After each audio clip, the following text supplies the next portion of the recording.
Hey, well, good morning, everybody.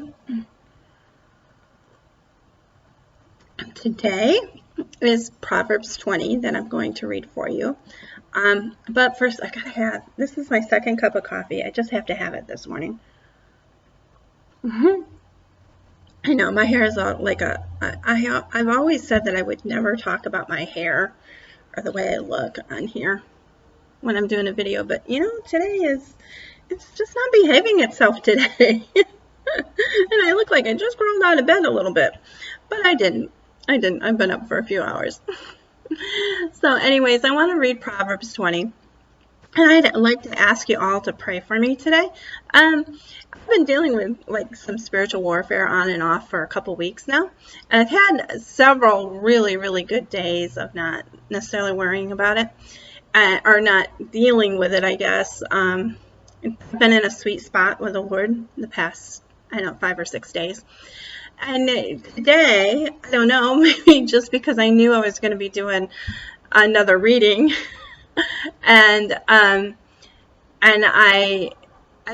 was flipping through some stuff on TV last night, and then flipping through some stuff on Facebook this morning, and I am just really struck by the lack of morals in today's society. So, and I understand the society out there. I mean, they don't believe the way that I do, and and I can't don't necessarily stand in judgment of them. I think it's bad for them. I think they end up hurting themselves when they don't live with good morals. But I struggle sometimes with other Christians that have decided to live Christianity their way, that they make up the rules, and that the Bible is only for them when they're in need or when it suits them, or it's just, so I struggle with that sometimes, and I know we all make mistakes. I make mistakes. I mess things up an awful lot sometimes.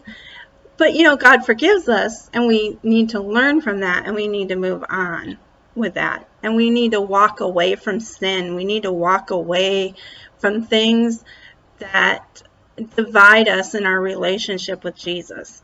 And it's important. There's all kinds of reasons. And I guess that's why I'm reading through Proverbs, because it gives us a good indication of what and how we're supposed to live. And anyways, I was just really challenged by that this morning. I ended up on the phone with my daughter and got frustrated with her over something that I just didn't need to get frustrated with. And it was just kind of bubbling up inside of me. So anyways, just say a little extra prayer for me today. So that I keep the right heart and mind. Yes, we're supposed to be angry at sin, but I don't want to become angry at people. I want to love people. I want them to see that Jesus loves them, and that He's ready to open His arms and accept them, with open arms as they begin to realize I just need to change some ways that I do things because God's laid those out because they're good for me, not because He wants to hurt me or because He wants to control me, but because they're good for me. And anyways, so that's kind of where I'm at. I'm rambling on now. So anyways, let's get to Proverbs 20. And on this, at the very last verse, I'm going to read that. And then we're going to come back and I'll read through the whole thing and read it again.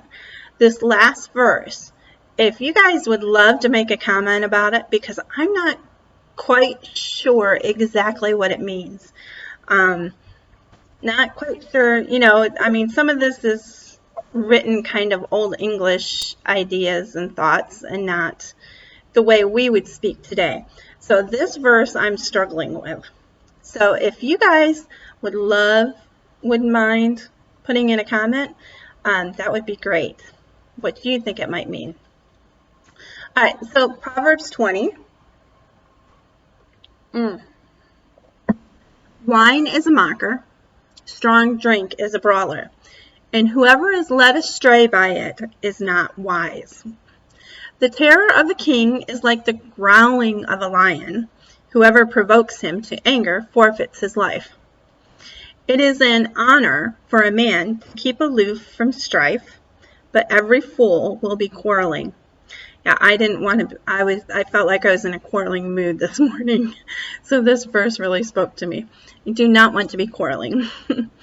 The sluggard does not plow in the autumn. He will seek at harvest and have nothing, because he didn't plow anything.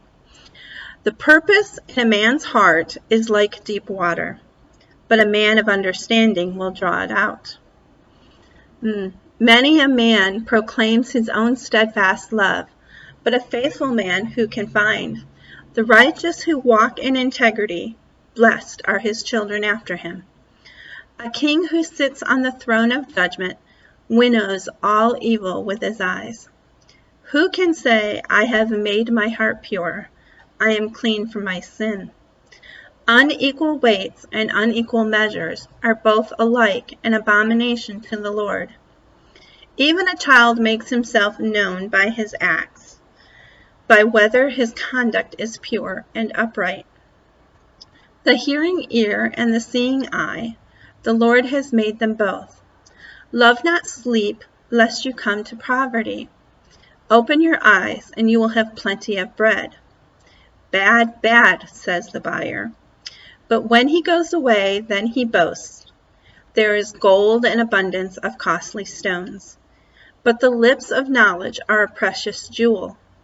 Take a man's garment when he has put up security for a stranger, and hold it in pledge when he puts up security for foreigners. Bread gained by deceit is sweet to a man, but afterwards his mouth will be full of gravel. Plans are established by counsel, by wise guidance wage war. Whoever goes about slandering reveals secrets.